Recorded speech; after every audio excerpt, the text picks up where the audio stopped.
নমস্কাৰ, মই ধনজিত কলিতা। পোনপ্ৰথমে আপোনালোক সকলোকে জ্ঞানজ্যোতিৰ অন্য এটা নতুন ভিডিঅ'ৰ মাজলৈ বহুত বহুত স্বাগতম জনাইছোঁ। বন্ধুসকল, লৈ আহিছোঁ আজি আপোনালোকলৈ বহুত বেছি গুৰুত্বপূৰ্ণ এটা ভিডিঅ'। যদি আপোনালোকে অসম পুলিচৰ বাবে প্ৰিপাৰেশ্যন কৰি আছে তেন্তে এই ভিডিঅ'টো আপোনাৰ বাবে বহুত বেছি গুৰুত্বপূৰ্ণ। আপোনালোকে ভিডিঅ'টো সম্পূৰ্ণকৈ চাব, কোনেও ক'তো স্কিপ নকৰিব। প্ৰথমে মই আপোনালোকক এই চিলেবাছখন দেখুৱাই লৈছোঁ। এই চিলেবাছখন হয় অসম পুলিচৰ। ইয়াত আপোনালোকে যিটো দেখিছে এভাৰেজ বুলি, আজি আমি এই এভাৰেজৰ ওপৰত আলোচনা কৰিম। ইয়াৰ পৰা আমি বিভিন্ন ধৰণৰ প্ৰশ্ন ল'ম আৰু মই বিশেষকৈ আজি আপোনালোকলৈ তিনিটা বেলেগ বেলেগ ধৰণৰ প্ৰশ্ন লৈ আহিছোঁ আৰু তিনিওটা প্ৰশ্ন বহুত বেছি গুৰুত্বপূৰ্ণ হয়। গতিকে বন্ধুসকল চাওক, প্ৰথমে মই আপোনালোকক প্ৰশ্নবোৰ দেখুৱাই লৈছোঁ। প্ৰথমটো প্ৰশ্ন আপোনালোকে চাই লওক। ইয়াত প্ৰশ্নটো দিছে যে 11জন মানুহৰ গড় বয়স 40 বছৰ, প্ৰথম 5জন মানুহৰ গড় বয়স 37 বছৰ আৰু 5জন মানুহৰ গড় বয়স 46 বছৰ, পঞ্চমজন মানুহৰ গড় বয়স কিমান। ইয়াতে পিছৰ বুলি থাকিব লাগিছিল এটা শব্দ, হয়তো সেইটো নাথাকিলে একো নাই বাৰু। কি দিছে যে 11জন মানুহৰ গড় বয়স 40 বছৰ, মানে সৰ্বমুঠ কিমানজন মানুহ আছে। প্ৰথমৰ পৰা আপোনালোকে ষ্টেপ বাই ষ্টেপ বুজি যাব যে প্ৰথম মানুহৰ সংখ্যা কিমান আছিলে। প্ৰথম মানুহ আছে 11জন আৰু 11জন মানুহৰ গড় বয়স কিমান বুলি কৈছে 40 বছৰ। এতিয়া আপোনালোকে এটা কথা মন কৰক যে গড় মানে কি। গড় মানে হৈছে বিভিন্ন বস্তু বা বিভিন্ন তথ্য একযোগ কৰি যিটো আমি মান পাওঁ সিহঁতৰ মাজৰ। ধৰক মই আপোনালোকক বুজাই দিছোঁ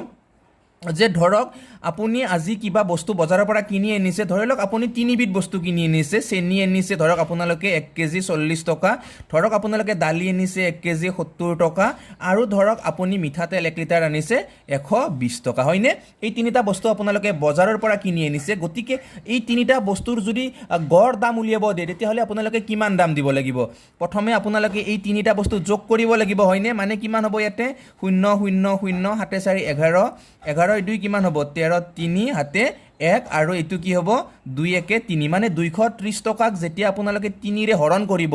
যিটো পাব সেইটো কি হয় গড় হয়। মানে কি হ'ব এইটো 3ৰে 23 কিমান বাৰ যাব 3 7 গুণ হ'ব 21, তাৰপিছত 2 0 কিমান হ'ব 3 6 গুণ হ'ব কিমান 18, তাৰপিছত আকৌ 2 এনেকৈ 6 6কৈ হৈ গৈ থাকিব, হয়নে? মানে এই তিনিবিধ বস্তুৰ গড় দাম কিমান 76.66, এইটো হ'ব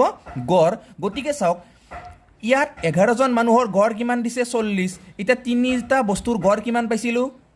76.66, কিন্তু তিনিটা বস্তুৰ মুঠ আমি কিমান পাইছোঁ 230 পাইছোঁ, হয়নে? মানে কেনেকৈ পাইছোঁ, এই 76.66ৰ লগত যদি আমি 3 পূৰণ কৰি দিওঁ তেতিয়া আমি কি পাম, এই যিটো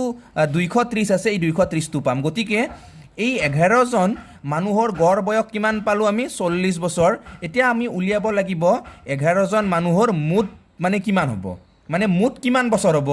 11জন মানুহৰ মুঠ কিমান হ'ব মই লিখি দেখুৱাই আছোঁ। 11জন মানুহৰ মুঠ বয়স আপোনালোকে এনেকৈ লিখি ল'ব। 11জন মানুহৰ মুঠ বয়স কিমান হ'ব, এই দুটা পূৰণ কৰিব লাগিব। কিমান হ'ব তেতিয়া 440 বছৰ হ'ব। মানে 11জন মানুহৰ গড় বয়স 40 বছৰ আৰু 11জন মানুহৰ মুঠ বয়স কিমান হ'ব 440 বছৰ। মানে এনেকৈ 40 40 40 যেতিয়া 11টা যোগ কৰিব তেতিয়া আপোনালোকে মুঠ বয়সটো পাই যাব। বুজি পালে? কনচেপ্ট ক্লিয়াৰ ইয়ালৈকে? বঢ়িয়া। এতিয়া চাওক কি কৈছে, প্ৰশ্নটো বেলেগ কৰি দিছে যে এনেকৈ কৈছে যে প্ৰথম 5জন মানুহৰ গড় বয়স 37, মানে প্ৰথম যি 5জন মানুহ এই প্ৰথম 5জন মানুহৰ গড় বয়স কিমান বুলি কৈছে 37। গতিকে আপোনালোকে এটা কথা মন কৰক যে প্ৰথম 5জন মানুহৰ মুঠ মানে বয়সটো কিমান হ'ব।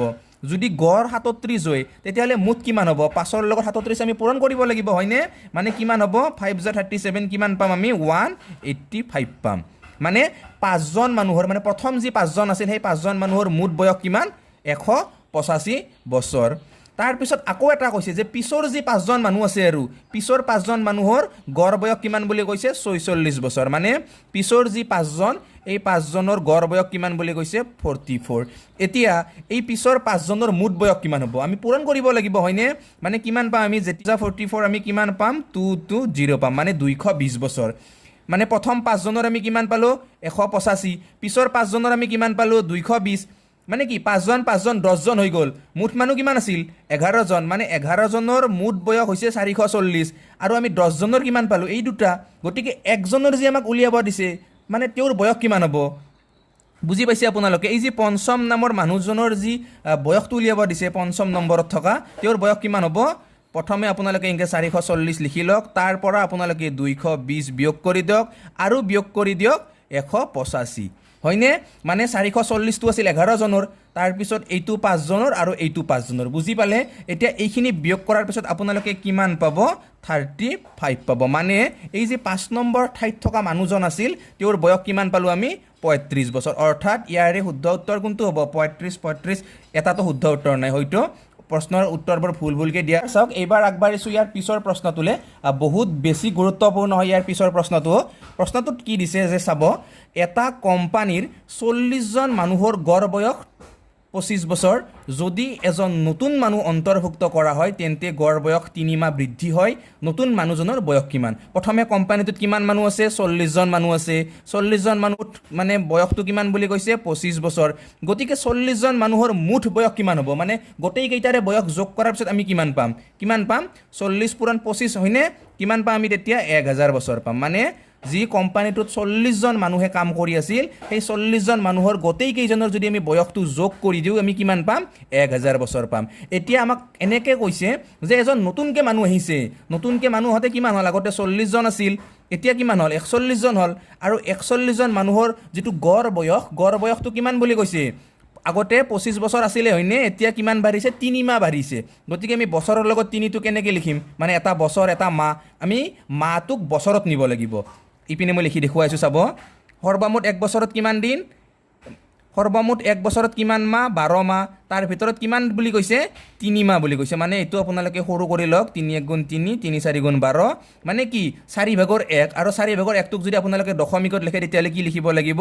25 লিখিব লাগিব 0.25 হয়নে মানে যেতিয়া 41 জন মানুহ হৈ গ'ল কোম্পানীটো তেতিয়া 41 জন মানুহৰ গড় যেটো গড় বয়সটো কিমান হল 25.25 বছৰ এতিয়া এই দুটা যেতিয়া আপোনালোকে পূৰণ কৰিব মুঠ পাব তেতিয়া 41 জনৰ হয়নে মানে 41 জন মানুহৰ গড় বয়সটো হৈছে এটো মানে 25.25 এতিয়া 41 জন মানুহৰ মুঠ বয়স কিমান হ'ব 41 পূৰণ 25.25 হয়নে এনেকৈ আছিল ফৰমেটটো গতিকে যেতিয়া আপোনালোকে এই দুটা পূৰণ কৰিব তেতিয়া আপোনালোকে পাব 1035.25 হৈ গ'ল ক্লিয়াৰ আপোনালোকৰ এতিয়া চাওক 40 জন মানুহৰ মুঠ বছৰ আছিল 1000 বছৰ 41 জন মানুহৰ মুঠ কিমান পালো আমি 1035.25 বছৰ এতিয়া যি নতুনকৈ মানুহজন আহিছিল তেওঁৰ বয়স কিমান হ'ব এইটোৰ পৰা এইটো বিয়োগ কৰি দিলে পাই যাম 1035 ৰ পৰা যেতিয়া আমি 1000 বিয়োগ কৰিম তেতিয়া আমি কিমান পাম এই 35.25 পাম আৰু 25 মানে কি আছিল 4/1 আৰু 4/1 মানে কি আছিল 3 মাহ আছিল হয়নে মানে 35 বছৰ 3 মাহ পালে বুজি যেটো উত্তৰ আমি উত্তৰ কিমান পালো 35 বছৰ 3 মাহ পালো অৰ্থাৎ ইয়াৰে এ নম্বৰ যেটো অপচন এ নম্বৰ অপচনটো হ'ব শুদ্ধ উত্তৰ নিশ্চয় আপোনালোকে বুজি পাইছে নহয় নে খুব সহজ হয় আৰু খুব গুৰুত্বপূৰ্ণ হয় একচুয়ালি এনেকুৱা ধৰণৰ প্ৰশ্নই আপোনালোকে দেখিবলৈ পাব অসম পুলিচৰ যি পৰীক্ষা এতিয়া চাওক আহিছো ইয়াৰ পিছৰ প্ৰশ্নটোলে পিছৰ প্ৰশ্নটো বহুত বেছি গুৰুত্বপূৰ্ণ প্ৰশ্নটো কি দিছে চাব যদি ৰাজু আৰু ককাকৰ বৰ্তমান বয়স ক্ৰমে 17 বছৰ আৰু 77 বছৰ তেন্তে কিমান বছৰ আগতে ৰাজুৰ ককাকৰ বয়স ৰাজুৰ বয়সৰ 6 গুণ আছিল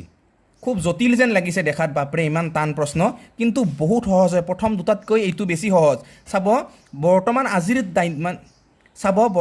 আজিৰ সময়ত ৰাজু আৰু ককাকৰ বয়স কিমান বুলি কৈছে একজনৰ কৈছে 17 বছৰ আৰু আনজনৰ কিমান কৈছে 77 বছৰ হয়নে এতিয়া চাওক একজনৰ 17 একজনৰ 77 মানে এইটো ৰাজুৰ আৰু এইটো কাৰ ককাকৰ তাৰ পিছত আমাক এনেকুৱাকৈ এটা কণ্ডিশ্যন কৈছে যে কিছু বছৰ আগত কিমান বছৰ আগত আমি নাজানো কিছু বছৰ আগত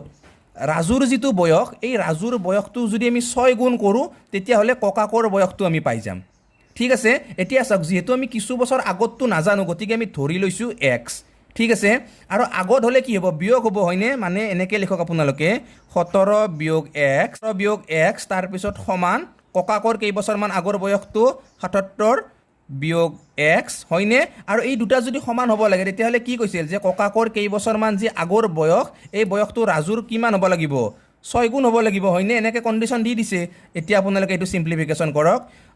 6 17 গুণ কিমান হ'ব 6 17 গুণ হ'ব 102 বিয়োগ 6x গুণ কিমান হ'ব 6x সমান এইটো 77 বিয়োগ x হয়নে পালে এইটো আপোনালোকে বুজি এতিয়া একে সাইডৰ ৰাখিবিলাক একে কৰক মানে ইপিনে কি আছে 102 আছে ইপিনে 77 টোৰ কি আছে যোগত ইপিনে হিলে কি হ'ব বিয়োগ হ'ব হয়নে বিয়োগ 77 সমান এইপিনে আছে -x তাৰপিছত এই যিটো -6x সিপিনে গ'লে কি হ'ব +6x হ'ব হয়নে পালে বুজি আপোনালোকে সকলোৱে এতিয়া চাওক এই যিটো -x আৰু +6x কিমান হ'ব +5x হ'ব হয়নে তাৰপিছত সমান 102 ৰ পৰা যেতিয়া 77 বিয়োগ কৰিম তেতিয়া আমি কিমান পাম তেতিয়া আমি পাম 25 পাম মানে 5টা x মানে আমি কিমান পালো 25 আমাক কি লাগে কেৱল x ৰে মান লাগে কি হ'ব তেতিয়া 25/5 মানে 5 x ৰ আমি মান কিমান পালো 5 পালো মানে 5 বছৰ আগত ৰাজুৰ যিটো বয়স ৰাজুৰ বয়সৰ যদি আমি 6 গুণ কৰি দিও তেতিয়া হলে ককাকৰ বয়সটো পাই যাম পালে বুজি 6 বছৰ আগত কি হ'ব বৰ্তমান ৰাজুৰ কিমান 17 বছৰ 5 বছৰ আগত ৰাজুৰ বয়স কিমান হ'ব 12 বছৰ হ'ব হয়নে তাৰ পিছত 5 বছৰ আগত ককাকৰ বয়স কিমান হ'ব এতিয়া 77 5 বছৰ আগত ককাকৰ বয়স কিমান হ'ব 77 ৰ পৰা 5 মানে বিয়োগ কৰি দিলে 72 মানে 12 ৰ লগত 6 পূৰণ দিলে আমি কিমান পাম 72 পাম হয়নে মানে এই দুটা মিলি গৈছে কন্ডিশন দুটা হয়নে পালে আপোনালোকে বুজি সকলোৱে কেনেকুৱা লাগিছে ভিডিওটো চাই আপোনালোক সকলোৱে জনাব কোনটো প্ৰশ্ন আপোনালোকৰ আটাইতকৈ বেছি ভাল লাগিছে এইটো কথা জনাব যদি ইয়াৰ ভিতৰত কোনোবাটো প্ৰশ্ন আপোনালোকে বুজি পোৱা নাই তেতিয়াহলে সকলোৱে কমেন্ট বক্সত কমেন্ট কৰি জনাব লগতে যদি আপোনালোকৰ কিবা নজনা বা নুবুজা প্ৰশ্ন আছে তেতিয়াহলে আপোনালোকে মোৰ এই WhatsApp নম্বৰটোৰ জৰিয়তে পঠাই দিব মই আপোনালোকক এনেকুৱা ধৰণে ভিডিও বনাই বুজাই দিবলৈ চেষ্টা কৰিম আৰু বন্ধুসকল আজিলৈ বহুত বিশেষ বেলেগ প্ৰশ্ন নলও এইখিনি আছিল আজিৰ ভিডিওটোত কেনেকুৱা পালে সকলোৱে জনাব আৰু আপোনালোকে সকলোৱে ভিডিওটো লাইক কৰিব নাপাহৰিব লগতে যদি আপোনালোকে মোৰ চেনেলটো এতিয়ালৈ সাবস্ক্ৰাইব কৰা নাই তেতিয়াহলে সকলোৱে চেনেলটো সাবস্ক্ৰাইব নকৰাকৈ নাথাকিব গতিকে বন্ধুসকল আজিলৈ এৰিছো লগ পাম পুনৰ অন্য এটা নতুন ভিডিওৰ সৈতে তেতিয়াহলে বাই বাই জয় আই অসম